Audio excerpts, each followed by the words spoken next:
तो मैं आई हूँ अपनी जेठानी के यहाँ पर और 2 दिन से मुझे मेरी जेठानी नज़र नहीं आ रही थी। मैंने कहा कभी तबीयत वग़ैरह ख़राब हो रही हो क्योंकि बुखार वग़ैरह बहुत ज़्यादा चल रहे हैं। तो यहाँ पर आई तो वो मुझे यहाँ पर भी नहीं मिली, वो गई हुई थी घेर में दूध निकालने के लिए। और रिया बैठी हुई थी, फ़ोन चला रही थी, यानी कि मेरी भतीजी, और एक बैठी हुई पेंटिंग बना रही थी। तो चलिए ब्लॉग में आप सभी के साथ शेयर करूँगी कि ये क्या बनाकर तैयार कर रही है, और इसी के साथ करते हैं अपने ब्लॉग की शुरुआत। नमस्कार दोस्तों, राधे राधे। कैसे हैं आप सभी? आशा करती हूँ कि आप सब बहुत ही अच्छे होंगे, खुश होंगे और स्वस्थ होंगे। तो अभी शाम के 3 बजे हुए हैं और मैं अपनी जेठानी से मिलने के लिए आई थी और वो मुझे यहाँ पर नहीं मिली। तो यहाँ पर अंकिता पेंटिंग बना रही थी, तो मैंने उससे पूछा, मैंने कहा ये क्या चीज़ है?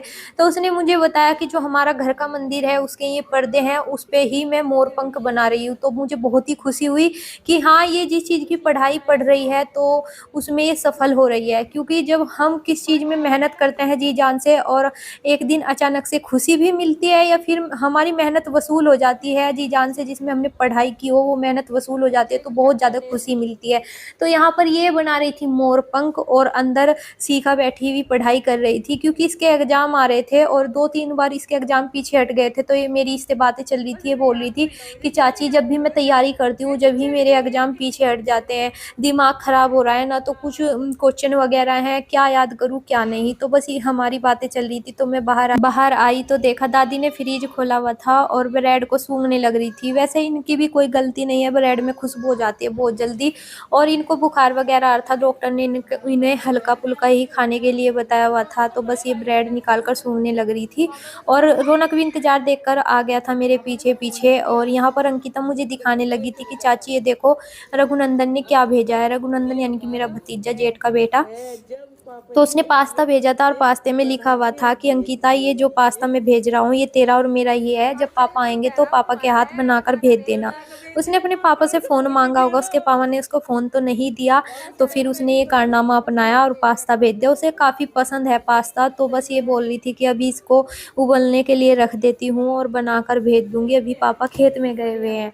तो बस ये भेजेगी। और इधर अंकिता अपना लगी हुई है मेहनत से, जो मोर पंख बना रही है, क्योंकि इन चीज़ों में काफ़ी टाइम लगता है। और हमारे नन्हे मुन्ने लड्डू गोपाल जी के मंदिर के लिए ये बना रही है। बहुत ही खुशी हुई मुझे देखकर, क्योंकि देखिए जब माँ बाप खुश होते हैं, जब बच्चों की मेहनत रंग लाती है, तो ये यहाँ पर कुछ ऐसा ही है। और काफ़ी खुशी मुझे हुई कि हाँ, जिस चीज़ के लिए हम ठान लेते हैं उस काम को अगर हम कर ले तो खुशी तो होती है, खुद को भी होती है, माँ बाप को भी होती है, सबको खुशी होती है। तो यहाँ पर ये मेहनत का काम था, और देखिए इस काम को कर कर इसने बहुत से पैसे अपने बचा लिए। अगर हम बाज़ार से भी ऐसे पर्दे लेकर आते तो काफ़ी महँगे पर्दे आते। और देखिए जब माँ-बाप जी जान से मेहनत करते हैं बच्चे को पढ़ाने के लिए, और बच्चा कामयाब हो जाए, तो माँ-बाप को भी बहुत ज़्यादा खुशी होती है। तो अंकिता ने आर्टिस्ट की पढ़ाई की है, और बिल्कुल ऐसा ही ये प्रिंट चेहरे वग़ैरह बहुत इन्हें पेंटिंग बनाई हुई है, वो मैंने आप सभी के साथ शेयर नहीं की। जिस दिन मुझे मौका मिलेगा वो भी मैं शेयर करूँगी। इन्हें ऐसी-ऐसी पेंटिंग बनाई है कि काफ़ी सुंदर-सुंदर पेंटिंग इसने बनाई हुई है। और इधर ये मोर पंख बनाने में टाइम तो लगता है, बहुत ज़्यादा टाइम लगता है। तो मैं इसको बोल रही थी, मैंने कहा इस तरह बना थी, तो ये बोल रही थी आंटी मैं भूल गई थी, मैंने पहले बीच में ही बना लिया। मैं इसको बोल रही थी, मैंने कहा 3 नीचे एक साइड में बनाती, 2 ऊपर, फिर 1 उसके ऊपर, तो तब बहुत अच्छा लगता। तो वो बोल रही थी कि आंटी मैं भूल गई, अब आगे से मैं ध्यान रखूँगी। लेकिन 3 पर्दे थे तो 3 पर्दों पे इसे यही बनाने थे, और इन चीज़ों में काफ़ी टाइम लगता है, एक दिन में तो ये नहीं हो पाते। तो बस ये कंटिन्यू लगी थी। और देखिए निगाह का भी काम होता है, मेहनत का काम है। तो 2 पर्दे तो इसने तैयार कर दिए थे, और ये अगले दिन की वीडियो है। और तो जो बीच वाला पर्दा था, उस पर्दे पे इसने यहाँ पर मोर बनाने की तैयारी में लगी हुई थी। और मोर देख भी सकते हो बिल्कुल कितना अच्छा लग रहा है, देखने में ऐसा लग रहा है कि सचमुच का ही मोर पर्दे पे आके बैठ गया हो। तो काफ़ी सुंदर ड्राइंग मुझे इसकी लगी। तो 2 पर्दे इसने तैयार कर दिए थे, तो मैं इसको बोल रही थी, मैंने कहा कहाँ पे है? तो फिर सीखा ने मुझे दिखाया कि आंटी ये देखो यहाँ पर कितने अच्छे लग रहे हैं। तो वाक़ई में ही बहुत अच्छे पर्दे लग रहे थे। पहले ये सिंपल पर्दे थे, लेकिन इसने अपनी कलाकारी से बहुत से पैचे पैसे बचा लिए हैं, बहुत से पैसे बचा लिए इनने अपना कलाकारी पर्दों पे दिखा के। अगर हम ऐसे पर्दे लाते तो महँगे आते बहुत ज़्यादा। और देखिए, जब चीज़ में हमने किसी चीज़ को किया हुआ है तो उसे फिर करना चाहिए और अपने पैसों को भी बचाना चाहिए। तो यहाँ पर ये बहुत सी पेंटिंग देखिए इसने खुद से ही बनाकर लगाई हुई है, और ये बहुत अच्छी पेंटिंग करती है। और मैं तो यही सोचती हूँ कि हाँ, बस जिस तरह इसने मेहनत किया है, दिन-रात पढ़ाई की है, हर कोई नहीं कर सकता इस चीज़ को। देखिए, पेंटिंग पढ़ाई पढ़े कर लो, लेकिन पेंटिंग वग़ैरह हर कोई नहीं कर सकता, तो इसने की है, तो ये देखकर खुशी होती है।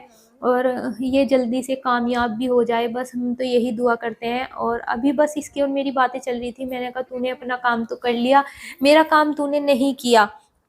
क्योंकि मुझे इससे बहुत सारा काम था और मुझे भी इससे पेंटिंग बनवानी थी। तो बस मैं बोल रही थी, मैंने कहा पेंटिंग मेरी कब बनाएगी? तो बोल रही थी कि आंटी अभी मैं थोड़ा बिज़ी हूँ, उसके बाद बना दूँगी।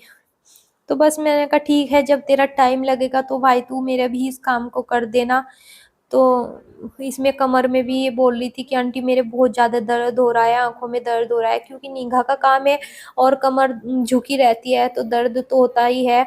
और ये आराम से बैठकर करने वाले काम होते हैं, तो आराम से बैठकर ही ये कर रही थी यहाँ पर। उधर मेरी शिखा से बातें चल रही थी और मैं अंकिता से भी बातें कर रही थी। मैंने कहा मुझे अपनी जो पेंटिंग तूने बनाई हुई है और फाइल में लगाई हुई है, तो वो पेंटिंग भी मुझे दिखाना कि कैसी-कैसी पेंटिंग बनाई हुई है। क्योंकि शिखा ही मुझे बता रही थी कि इसकी बहुत ही अच्छी-अच्छी पेंटिंग रखी हुई है, जिसको ये बोल रही थी कि मुझे जड़वाना है और अभी टाइम नहीं लग पा रहा, तो वो जड़वाएगी और जड़वाने के बाद उन्हें ही घर में लगाएगी। तो काफ़ी सुंदर-सुंदर पेंटिंग इसने बनाई हुई है।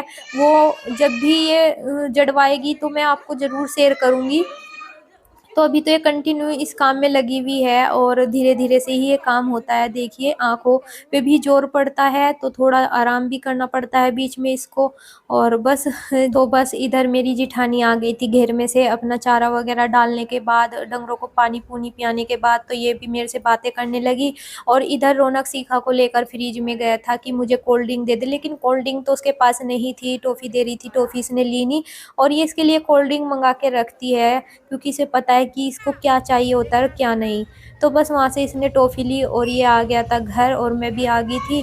अभी मम्मी का हो गया था शाम के टाइम घूमने का टाइम, तो बस मम्मी भी चल दी थी घूमने के लिए और इधर से दादी जी आ रही थी लकड़ी लेकर, तो वो भी हँस रही थी कि हाँ, हमारी भी वीडियो बना ले। मैंने कहा और क्या, जो मेरी वीडियो में कैद हो रहा हो जाओ बस।